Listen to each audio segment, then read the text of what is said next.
Good morning. You asked for a video of how to do the pads, the foot pads on the leg, which would be on the Charlotte Bear, style number 2. So what I have in my machine now, I've hooped my tearaway stabilizer. I'm using white thread because my fabric that I will eventually be using for my pad is a pretty polka dotted blue.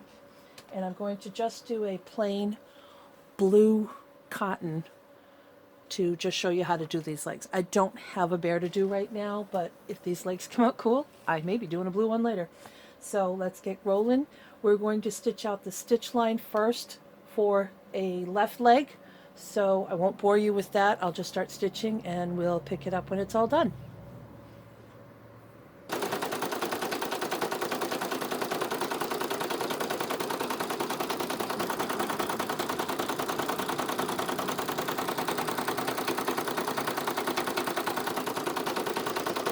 That's the hole. Okay. So now we're just going to take our second piece, right sides, it really doesn't have a side, so actually I think that's the side. And we're just going to lay that down and we're going to stitch the outline of the leg. This is very, very simple, this part.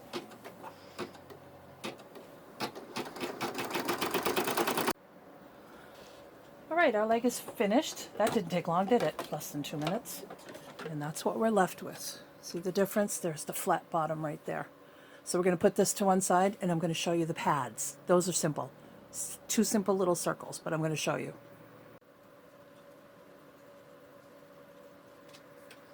So now I have the pattern for the 2 foot pads in my machine. Again, I'm just using white because my colors are really light and my pad fabric is white background.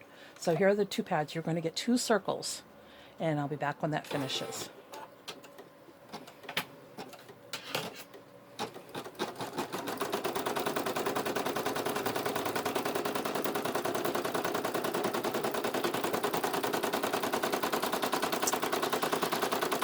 And there's foot pad 1, all done.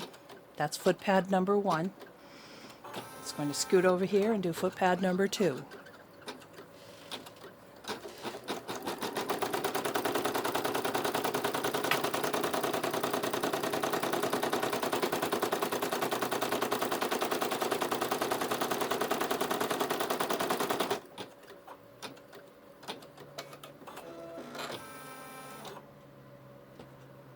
Okay, that's the end of your foot pads. Give me 1 minute to just check a couple of things. I'll be right back. Okay, I just went to verify to make sure I was doing this right. The foot pads only need 1 piece of fabric, so I have my 1 piece. And I forgot to mention that one little, like 5 or 6 letter word, stretch. Don't forget to check your stretch. On the pads, they'll be going left to right. Okay, so I should have checked it on the leg. I kind of did, but I kind of didn't.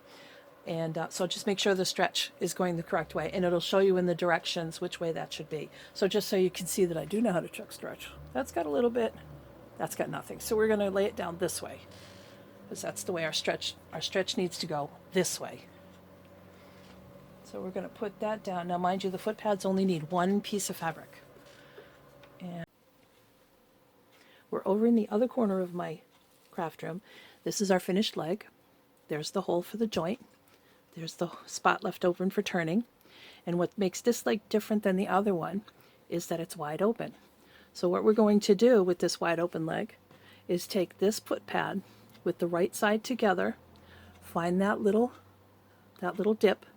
We're going to take that little dip and line it up with that seam right there. And you're going to either put a pin up, oops, that's a needle.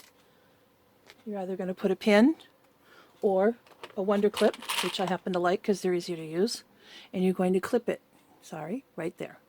You're going to go over to the other side, find the little line right there, and you're going to line that up with this seam over here, okay? And it lines up just like that. And again, you get a clip, and you clip it like that. Nice and straight. And you just maneuver the pad around this open spot, pushing it in and clipping it as you need to. Because my material for my pad didn't have a lot of stretch, I'm having a hard time getting it to go all the way around. But this is where the stretch is important. If you have material that doesn't stretch, don't fuss. Just kind of make a couple of little pleats like that. It's not rocket science. You'll be able to stuff it out in the end. You won't see that when you sew it and turn it right side out. You won't even know that you will know, but nobody else will. So let's take this over to my machine, and we're going to stitch right along the little mark seam right there, about 1/4 of an inch. Okay.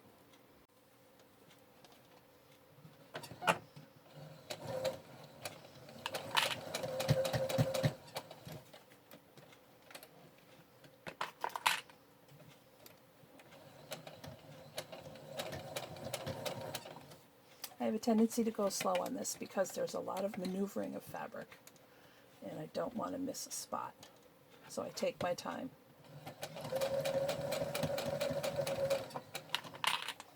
And I also am a sewer before I'm an embroiderer, so I pivot on the corner, on the little tip of the toe.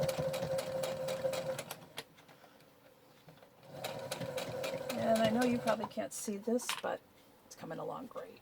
And I know my hands are in the way.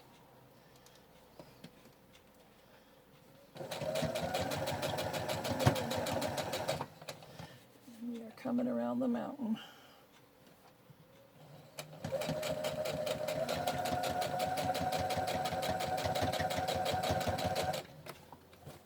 And I'm just making sure I don't pinch the leg in it as I'm sewing.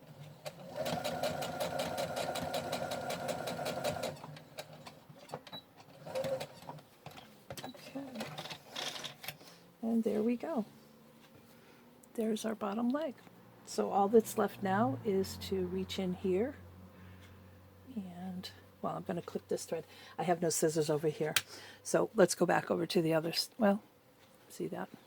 We'll go back over to the other side and we'll clip these threads, and I'll turn it right side out for you. Okay, so this is your leg. I found out that this fabric stretched, this fabric didn't, and I ended up with a little pucker. And there's your joint. Remember the joints from the main bear. This is where you would put your leg joint. It would go inside here before you stuffed it and snap and everything like that. So that's how you do the leg. This is the one with the foot pad. What we did before was a completely in the hoop bear. This requires just a little bit of extra sewing on the outside. Thanks a lot, and I'll see you soon.